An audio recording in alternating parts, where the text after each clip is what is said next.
Incoterms, pasti sering denger deh, FOB, CIF, EXW, CFR. Nah, bagi teman-teman eksportir, Incoterms ini wajib kudu tahu dan benar-benar mengerti dan hafal. Nah, bagi teman-teman yang udah tahu, mungkin taunya ini adalah jenis pengiriman atau shipment ya. Ada yang tahukah bahwa Incoterms itu bisa digunakan buyer untuk bertanya jenis harga produk kita? Nah, jadi begini. Incoterms adalah aturan yang dikembangkan oleh Kamar Dagang Internasional atau ICC untuk mengatur perdagangan global. Incoterms merupakan singkatan dari International Commercial Terms atau istilah komersial internasional. Incoterms digunakan untuk menentukan dan memastikan tanggung jawab yang bersifat kontraktual antara pembeli dan penjual dan dapat diterapkan pada kontrak apapun yang melibatkan penjualan barang. Atau mudahnya adalah Incoterms adalah jenis-jenis nama pengiriman yang dimengerti oleh semua negara di dalam satu dunia. Contohnya, kita di Indonesia tahunya CIF adalah Cost, Insurance, dan Freight. Artinya produk tersebut akan teman-teman kirimin sampai negara tujuan dan udah termasuk biaya freight atau kapal dan termasuk asuransi.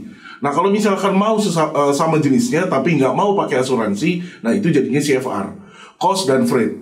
Nah, maka dalam perhitungannya Incoterms nanti yang akan bisa menentukan harganya karena jenis pelayanan itu beda-beda.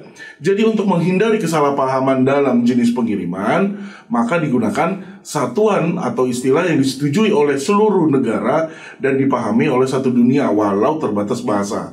Contohnya misalkan dari Cina mau beli barang sama kita tapi dia mau barang dikirim sampai di atas kapal negara kita aja. Karena misal dia ada kapal sendiri yang akan dia bawa barangnya ke China. Nah, cara dia jelas ini gimana tuh ke kita, panjang lebar kan? Mana dia nggak bisa bahasa Inggris dan kita juga nggak bisa bahasa Mandarin. Jadi dengan menggunakan Incoterms, China tinggal bilang FOB.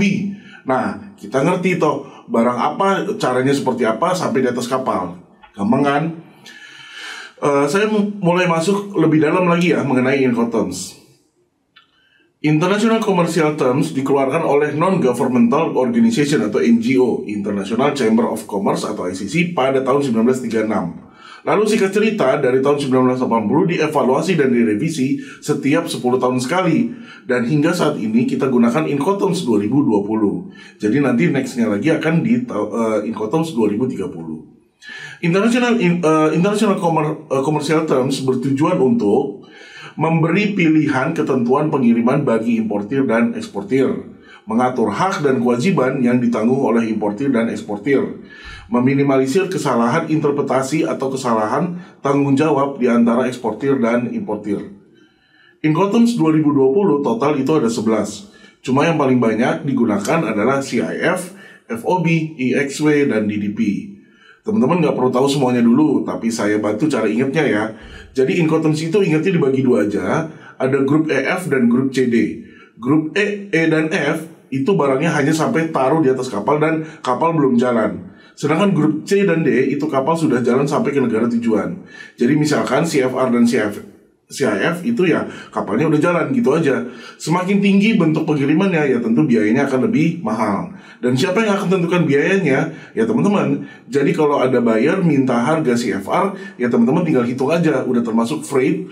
Tapi kalau misalkan habis itu buyernya minta CIF, ya teman-teman tinggal total harga CFR tadi ditambah dengan asuransinya aja. Dan tentunya yang paling mahal adalah DDP, Delivery Duty Paid. Jadi ini bahkan pajaknya pun udah termasuk dalam biaya dan barang dikirim sampai ke lokasi buyer, langsung depan pintu atau sering jadi istilah adalah door to door. Sekian penjelasan mengenai Incoterms, semoga teman-teman mengerti. Terima kasih.